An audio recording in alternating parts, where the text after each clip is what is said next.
सो तुम्हारे धनु जीवन प्राणा, भूरि भाग को तुम ही समाना। यह तुम्हारा चरजनो ताता, दशरथ सुवन राम प्रिय भ्राता। सुनहु भरत रघुवर मन माही, प्रेम पात्रु तुम सम को नाही।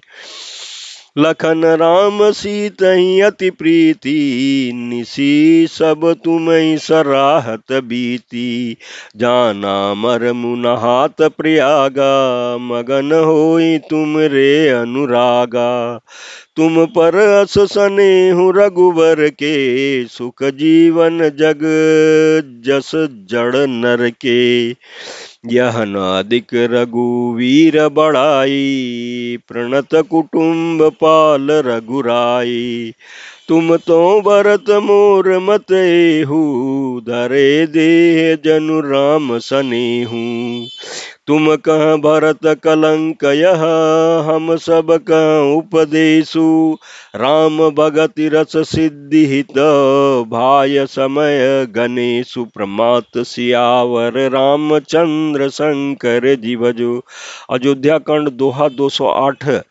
इस चौपाई के प्रसंग में तुलसीदास जी कहते हैं, सो वह श्री रामचंद्र जी के चरणों का प्रेम तो तुम्हारा धन जीवन और प्राण ही है। तुम्हारे समान बड़भागी कौन है। हे तात, तुम्हारे लिए यह आश्चर्य की बात नहीं है, क्योंकि तुम दशरथ जी के पुत्र और श्री रामचंद्र जी के प्यारे भाई हो। हे भरत सुनो, श्री रामचंद्र जी के मन में तुम्हारे समान प्रेम पात्र दूसरा कोई नहीं।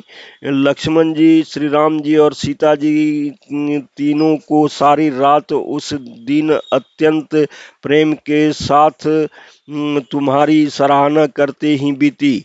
प्रयागराज में जब वे स्नान कर रहे थे, उस समय मैंने उसका यह मर्म जाना। वे तुम्हारे प्रेम में मग्न हो रहे थे। तुम पर श्री रामचंद्र जी का ऐसा ही अगाध स्नेह है, जैसा मूर्ख विषयासक्त मनुष्य का संसार में सुखमय जीवन पर होता है।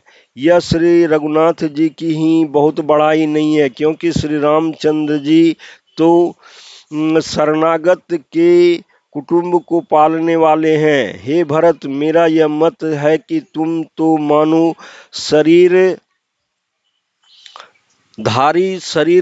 श्री रामचंद्र जी के प्रेमी ही हो। हे भरत, तुम्हारे लिए तुम्हारी समझ में यह कलंक है, पर हम सब के लिए तो उपदेश है। श्री राम भक्ति रूपी रस की सिद्धि के लिए यह समय गणेश बड़ा शुभ हुआ है।